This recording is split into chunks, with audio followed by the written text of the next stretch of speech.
और अगर मैं जब ऑफिस से घर आता हूं, घर से ऑफिस आता हूं, आप अपने गुंडों को भेज के मेरे पे अटैक करवाना चाहते हैं, करिए, मगर एक बात याद रखिए कि भारत के लोग हमारे साथ हैं। मिलेगी ये लोग, मीडिया आज बंद है इस पर, कोरोना पे कार्यक्रम करते हैं मगर संतों की हत्या हो गई। और भारत में जहां पे 80% आचार्य विक्रमादित्य, 80% हमारी आबादी हिंदू है, 80% आबादी सनातन धर्म को मानती है, यहाँ पे हिंदू होना, गेरुआ पहनना पाप हो गया है।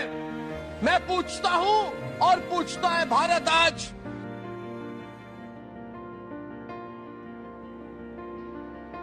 हमने वजीर आजम से बात करी, हमने सोनिया गांधी जी से बात करी।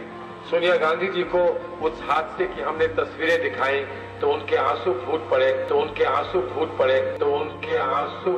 पड़े, और उन्होंने हाथ जोड़कर कहा कि ये तस्वीर मुझे मत दिखाओ, फौरन जाओ वजीर आजम से बात करो। क्या अगर कोई मौलवियों या पौधरियों को इस तरह मारता तो फिर क्या लोग शांत होते? तो क्या होता पूरे देश के अंदर? एंटोनिया माइनो बचा देते, क्या क्या नहीं चला। इटली वाली सोनिया गांधी चुप रहती? मैं पूछता हूँ, अगर कोई पादरियों की हत्या करता प्रमोद कृष्णन, तो आपकी पार्टी, आप अपने आप को आचार्य कहते हैं, आपकी पार्टी और आपके पार्टी के रोम से आए हुए इटली वाली सोनिया गांधी चुप नहीं रहती। आज वो चुप है।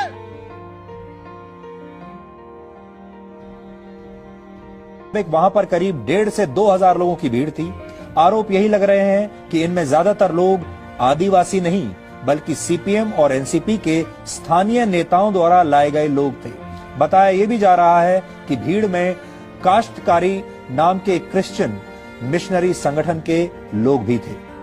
मन ही मन में मुझे लगता है वो खुश है कि संतों को मारा गया। जहाँ पे उनकी सरकार है, रिपोर्ट भेजेगी, वो इटली में रिपोर्ट भेजेगी। मैं बोल रहा हूँ वो इटली में रिपोर्ट भेजेगी। देखिए, जहाँ पे मैंने एक सरकार बना ली, वहाँ पे हिंदू संतों को मैं मरवा रही हूँ और वहां से वाहवाही मिलेगी उसको, विक्रमादित्य की। वाह बेटा वाह, बहुत अच्छा किया सोनिया गांधी, एंटोनिया माइनो। शर्म आनी चाहिए इन लोगों को।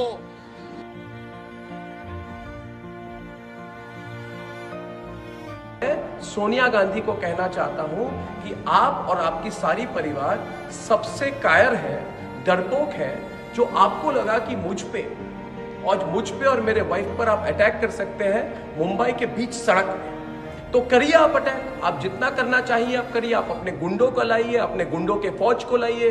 मैंने तो आज टीवी पे बोल दिया है कि मैं आपसे नहीं डरता। मैं तो और सवाल पूछूंगा आप पर, आपके घोटाले पर पूछूंगा मैं, और आपने जो किया है, जो आप चुप्पी साधी हुई है आपने पालघर के केस पे जहां पे संतों को मारा गया, उस पर भी मैं सवाल उठाऊंगा। आप कुछ भी करें। और मैं सारे दर्शकों को और एक बात बता दूं कि आपको सबको पता है कि 5 राज्यों में आज मेरे खिलाफ इन्होंने पता नहीं कितने दर्जनों केस फाइल किए हैं और उन्होंने कहा है कि मेरी गिरफ्तारी होनी चाहिए। मैंने आज बोला अपने प्रोग्राम कर, मैं अपने स्टूडियो में बैठा हुआ हूं, सोनिया गांधी, प्रियंका वाड्रा और राहुल गांधी, मैं अपने स्टूडियो में बैठा हूं, आओ मेरी गिरफ्तारी करो, आओ गिरफ्तारी करो। और अगर मैं जब ऑफिस से घर आता हूं, घर से ऑफिस आता हूं, आप अपने गुंडों को भेज के मेरे पे अटैक करवाना चाहते हैं, करिए, मगर एक बात याद रखिए कि भारत के लोग हमारे साथ हैं। और वहां कोई केवल 2 पुलिस के कर्मी नहीं थे। आप तीसरी वीडियो देखेंगे तो आप जानेंगे वहां बहुत सारे पुलिस के लोग थे। केवल उन साधुओं की गलती इतनी थी कि उनके बदन पर भगवा रंग था, भगवा रंग। उनके 10-15 पुलिस का 2 साधुओं को बचा नहीं सकते थे। उन साधुओं के बदन पर भगवा रंग था।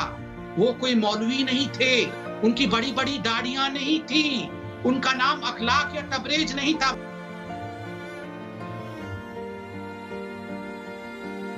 अपने साधु संतों का मान और सम्मान है भगवा।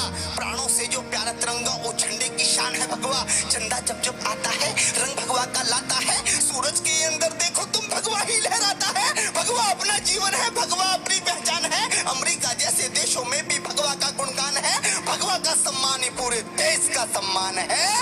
भगवा से ही हिंदू है, भगवा से हिंदुस्तान है।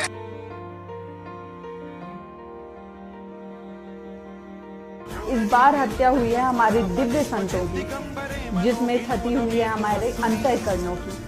हर बार ये समाज भूला है, लेकिन इस बार नहीं भूल पाएगा, क्योंकि इस बार हमारे संत जनों के प्रकोप से कौन तुझे बचाएगा। कदम्ब कुंकुमद्रव प्रलिप्त दिग्वधूमुखे मदान्ध सिन्धुरस्फुरद्वगुत्तरीय मेदुरे मनो।